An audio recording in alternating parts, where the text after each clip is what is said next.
Welcome back, ladies and gentlemen. It is the King and I Life podcast hosted by the trio Soul Touch of the Poets in here. Son Soul Lex, and of course the one and only Queen Phoenix, who's not in the building with us tonight. But anyway, we're gonna keep it moving. Yes, we're going to jump back on this topic of personal protection again, but you know where to find us. All that social media, all those podcast platforms, that email address, etc., etc., etc. But right now, we're going to jump back into it. Yes, sir. So, the thing that sparked this conversation is the incident that happened with the individuals in Atlanta, right? Yep.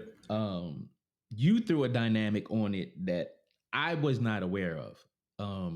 Because I saw the story earlier, and it was like a guy shoots his rival in a club or whatever the case may be. I didn't look no further than that. So I was just like, man, what the hell? So, so Lex, I'll leave it to you to lead us into this part of it. Okay. Well, the incident unfolded, unfortunately, in a night establishment. I'm not sure if it was an actual club or a sports bar, but anyway, these two gentlemen had words. Um, One gentleman was more aggressive than the other. So the darker of the two gentlemen kissed the lighter of the two gentlemen on the lips. And then the lighter one started swinging. And next thing you know, the darker one started letting his flashlight shine, meaning pulling the trigger. So, anyway, the individual, he was apprehended. The gun was taken into custody along with him. I'm not sure about the other individual who was shot. We'll maybe look up the more circumstances around it later. But anyway, we're just talking about how important it is to know how to defend yourself in certain situations should you have your personal tool with you. So this situation could have easily have gone way further than what it did. Meaning, and again, I don't have all the details surrounding it. There could have been numerous of people who got shot, you know, over two men having a disagreement. Mm-hmm.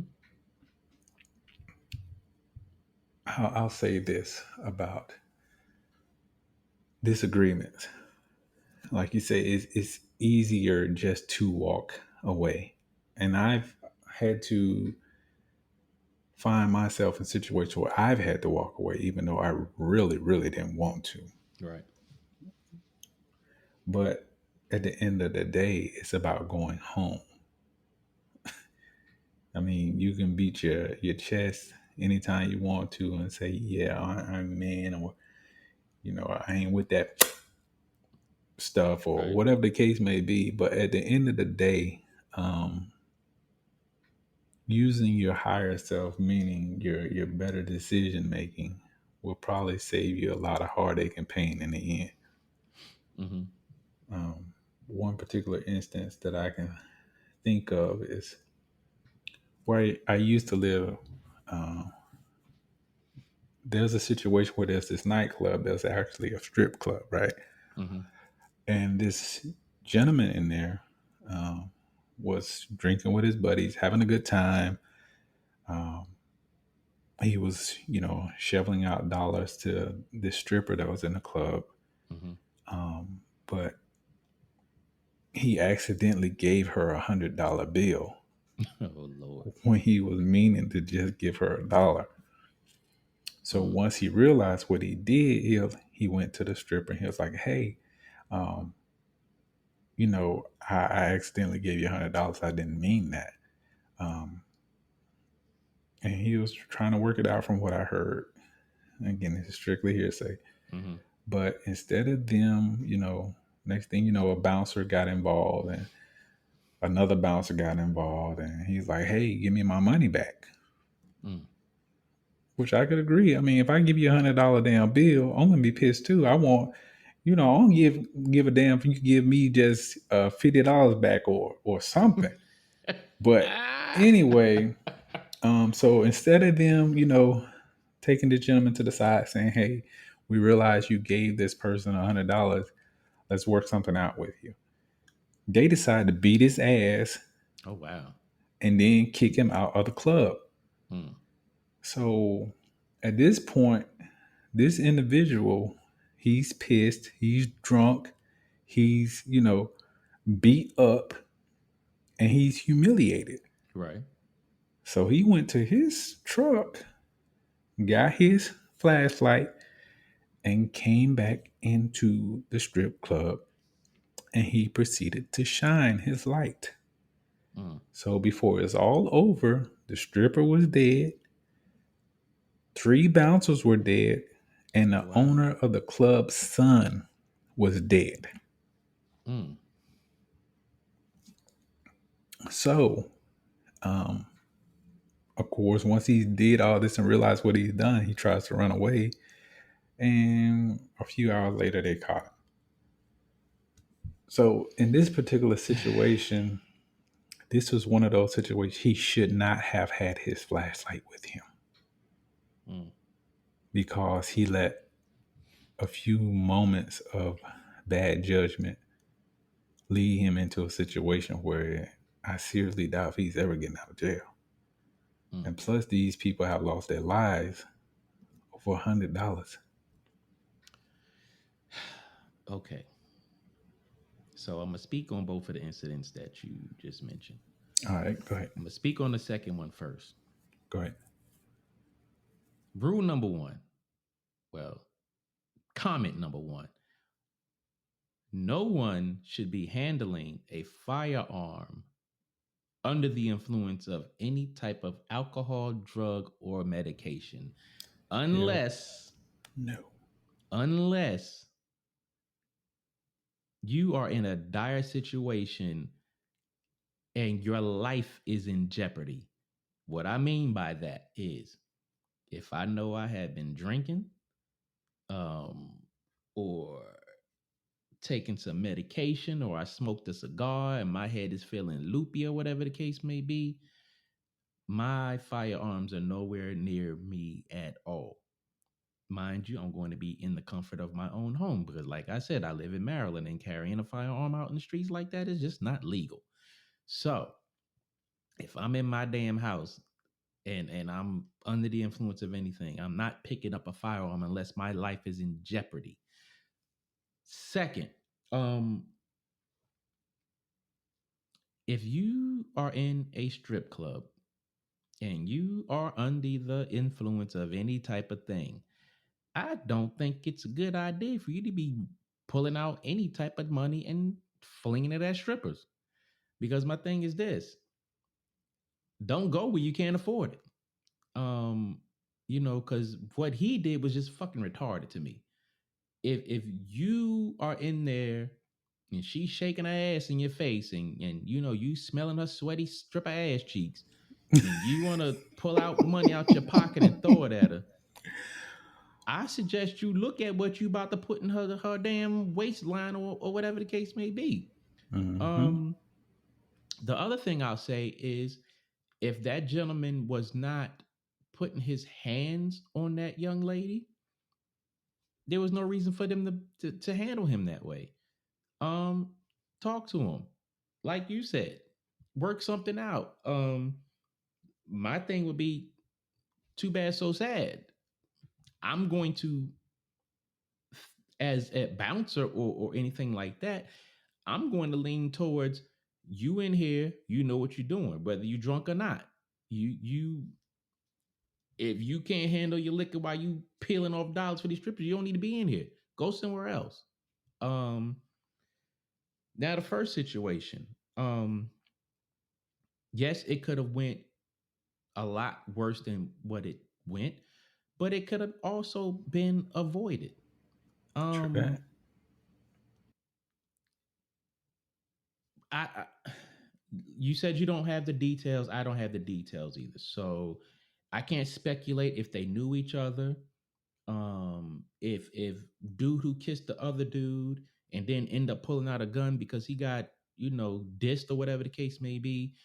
Um, you kissing a person who is not welcoming your affection, I'll just say, you are assaulting that person. That person has every right to defend themselves. You can't get mad because they defended themselves and now you want to pull out a gun and start shooting at people, especially recklessly. Like, all of that could have been avoided. And that goes down to the personal protection thing, because if someone comes up to me, I'm minding my business or whatever the case may be, and a dude come up and kiss me or try to kiss me, I'm gonna have a problem with it. And as that violator, you should respect that I have a problem with it. More so, you should respect my personal space and not do that, because I don't rock like that. And whether I do or I don't, you don't know if I do or don't. So I would highly suggest that you just don't go up violating people like that, because again, you get rejected or whatever case may be. Now your pride is hurt. Now you want to pull out a gun and shoot at people, possibly killing somebody or injuring them badly. Now, you also said that he chased the individual outside or whatever the case may be, and he got grabbed by the police. Now, let's take a look at that part. He All got right. grabbed by the police, he was Mm-hmm. taken to jail, and the gun was taken. Now, now, let's be smart here. Let's be very smart, ladies and gentlemen. If you are seen by law enforcement, whatever law enforcement agency they are, or armed security, and you are chasing someone with a gun, they are authorized to use deadly force on you. Understand that. They are authorized to use deadly force in the defense of self and others. Let's understand that clearly. Now, this is a situation to where it was wrong from the jump. Now, let's just say this law enforcement officer was Caucasian and he shot this black man. Now we have another problem going on. We have a whole nother issue. And then we got the fake woke people or the self-righteous Negroes out there saying, oh, he didn't have to shoot him. He should have just apprehended him, blah, blah, blah. No, no, no. We're not going to play that game today. We're not going to play that game because, one, you should not have assaulted or violated that individual in any way. He had every right to slap the mess out of you or whatever the case may be. You had no reason to. First of all, you should not have had your gun in a club, period. Period. And then you should not have been shooting at that person. Then you shot him, you shot a couple of other people. You should have been shot dead. And I'm going to leave it at that.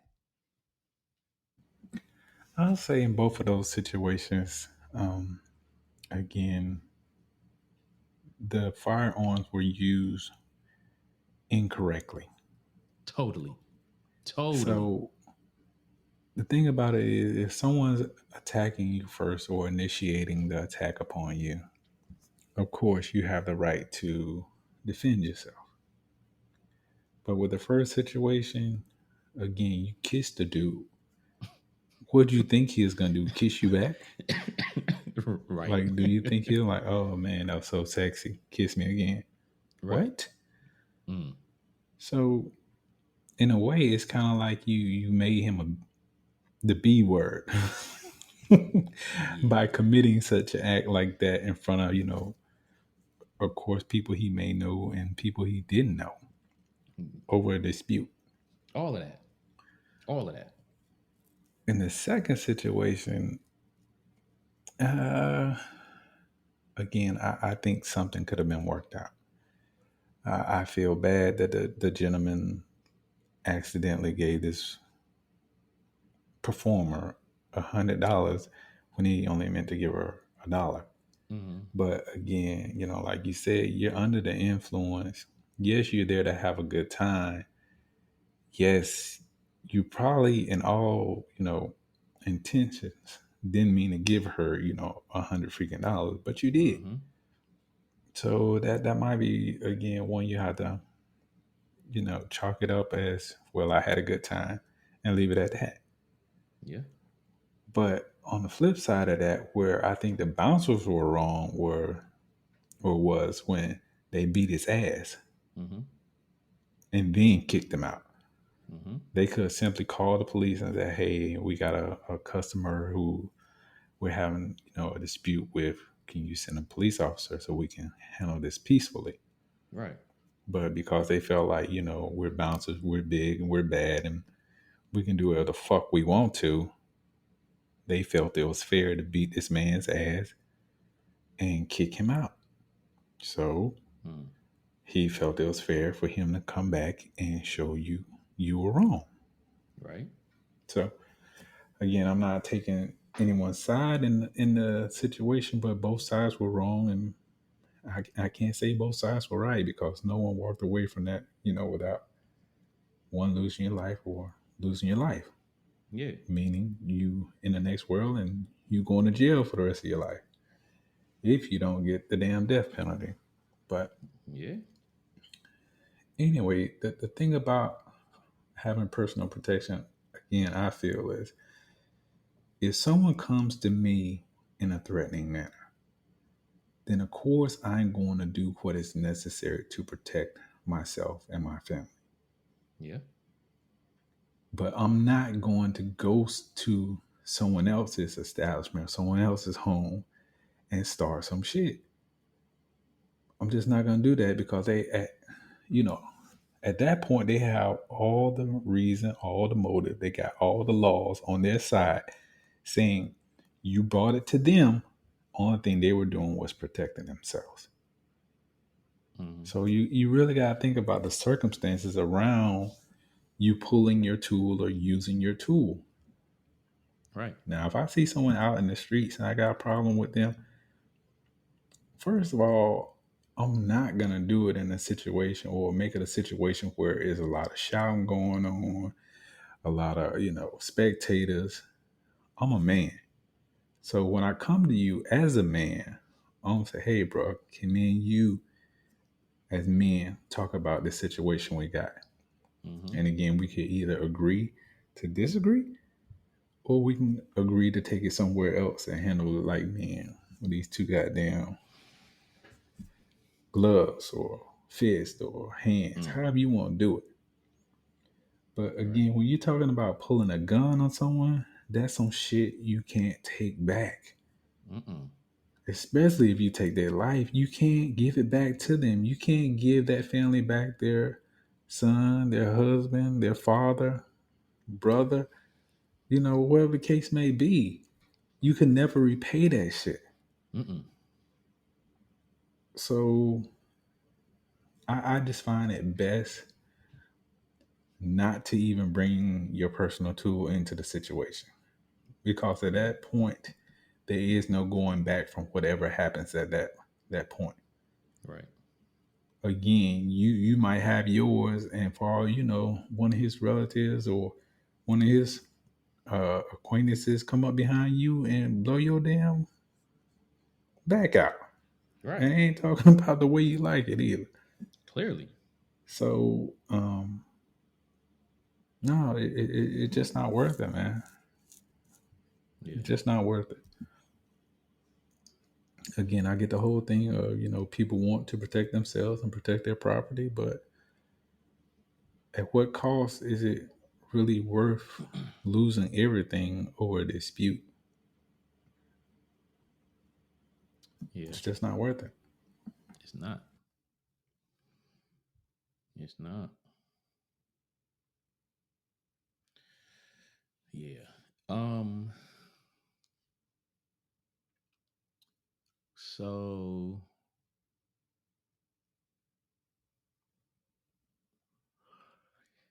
at the end of the day, when it comes to this part of this type of this conversation,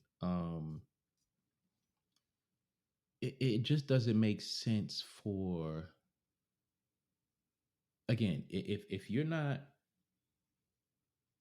legally able to carry a firearm, you should not. Um, you should not be, again, you shouldn't be antagonizing people. You should not be walking out there with the tough guy attitude. And then the other thing that bothers me about this is, you know, people who, whether you, I think I kind of want to look at the people who carry illegally for personal protection. Right. A lot of times these individuals do not operate firearms properly. And what I mean by that is they're not aiming for their intended target properly. They're aiming in the direction of their target, but they're not aiming at their target. And that's how you get innocent kids, and people shot and killed out there in the streets. Um, they don't respect the gun. You know, they have a gun in their hand and they have the finger on the trigger. And one of the four firearm safety rules is don't put your finger on the trigger if you don't have your sights on the target. Um, and that's another part of the problem. So again, I mean, look, I'm nobody to judge, but I'm just saying, if you are not legally able to carry a firearm, or if you do not properly know how to use a firearm, you should not be, you should not have one. Period. If I look at it like this, if you can't read and write on the 12th grade level or whatever, for whatever age level that you are, I don't think you should be having a firearm because yeah, it just, you just shouldn't. You just, I mean, I'm trying not to go in, Yeah. but I just want to, get that point across because it just bothers me. Because the thing about it is, gun crimes bother the hell out of me because they affect people like you and I. Right. I have probably what, 9 firearms in here, and they have all been obtained legally, like legally. And it just blows my mind that they keep changing firearm laws and saying, oh, we're going to make it safer. We're going to make it this, we'll make it that. We're going to make it harder for certain people to buy firearms and this, that, and other. But it's like you're making it harder for people like us to buy firearms. And we're not the ones out there committing crimes or using them recklessly. It's those jokers out there on the street. Y'all need to focus on the people who are obtaining these guns illegally, or the people who are not mentally fit to purchase a firearm. But then you got to open that can of worms to say, well, how do you know this person is not mentally sound to purchase a firearm? Because hey, everybody could put on a good show, and then one day, 2 days, or whatever, however time amount of time passes by, they flip a switch and now they're unstable and now they're shooting up people. It's just crazy. It is. I mean, I've seen plenty of people who, again, work on the opposite side of the law, and they were my friends. You know, we knew on each other for years and years. But I'll be honest with you and the audience about that. Out of all the friends I had that used to operate on the opposite side of the law, there's only three of them Mm-hmm. that were able to make it out of that lifestyle. The Right. others are either dead or in jail or they're not able to be in it like that anymore for one reason or another. I don't judge anybody for getting their money the way that they do. But when you bring death and destruction to your own community, that part I have a problem with. But for my homeboys that, that were living that certain type of lifestyle, they actually were just trying to make a way out of no way. Mm-hmm. And again, not making, excuses for them or, saying that what they did was right. But they saw me as an example of, man, you go to work, you work a 9 to 5, and, you got just as many nice things as we have. Mm-hmm. Um, People actually associate you with us because you know us, Right. even though you don't, do the things that we do. Um, but those situations, I never seen one of my associates have to use their gun in a way where they had to take someone else's life. Right. Now, I have seen them pull their shit just to let a motherfucker know, hey, either get the fuck on or catch this damn hot lead. Mm. And thankfully or gratefully, people got the fuck on. Because again, when you're living in that type of world or that type of lifestyle, there are certain measures certain individuals are willing to do to defend whatever it is they think that they have, including their reputation. But Mm. each one of these individuals, they knew at any point, if I get pulled over and I got this tool with me, I'm going to jail. Right. There's no doubt about it. Right. But again, the thing about it is, people who led or live that lifestyle, like I said, there's only three of us who, still associate with each other. Back when we were younger, they were in that lifestyle. You know, I'm grateful to my parents that that was something I never had to do. Mm-hmm. I never felt like I wanted to um, live a lifestyle where I have to have my gun with me everywhere I go. Right. To the extent because I'm doing something that could potentially put me behind bars for a very long time. Right. Definitely. But again, if you feel like you need that personal protection, do it legally. Yeah. I mean, get your permits. And again, in the state of Florida, you don't have to necessarily have a permit to own a firearm. Right. But if you take it, outside of your home Right. and you're, Yeah. you're constantly carrying it, you got to have that carry permit. Mm-hmm. Um, like I said, there's always a smart way to do anything and everything. Always. But Always. I say that all the time about anything. heck yeah, Always. I'm just not under the impression that I feel like I need a gun with me. A lot of the guns that I used to have, I end up fucking giving away. Mm. I'm not, I love guns. I think guns are a beautiful thing. But at the same time, I'm not in that space where I need a gun like that. Right. So why hold on to something where I'm not in that space or, in that energy anymore? Right.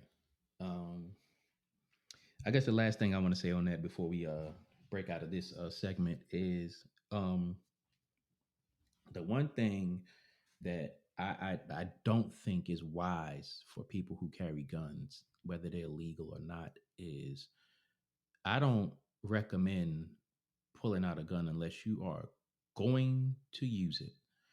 Um, and I say that because you never know the people that you're dealing with when you pull out that gun, and you never know who's watching you when you pull out that gun. Um, and the last thing that you want to do is pull out a gun and whoever you pull it out on, they're looking at you. You don't know their skill level with a gun. So um certain people like to they like to they like to flash their gun. And Yeah. what I mean by that is, they want to pull up their shirt and be like, yeah, you want this, blah, blah, blah. Not smart. Boys in the hood. We Not got a smart at problem? all. We got a problem here? Not smart. Or they pull out their gun and, they have it, hanging down by their leg. And, they talking trash like, what's up? You may be face to face with the person that you pulling the gun out on, and you got your gun down, not at the low ready, and that joker might be faster than you on the draw. Or his homeboy might be like, oh, he pulled a gun out on my man, let me do him up right quick. Whether they shoot you or beat you down, then they take your gun and they shoot you with it. As far as somebody out there watching you, you never know what type of situation that they might be watching you. Hey, he got a gun. I want that. I'm gonna follow this joker to his crib or whatever, and I'm gonna take that. So, yeah. So you guys stay tuned, man. We're gonna chop it up. We got another episode coming up for you. But if you guys again want to reach us, you can reach us at KINGANDEYE369@gmail.com. Again, that's KingNI369@gmail.com. Yeah. You guys hang in here with us. We'll be right back.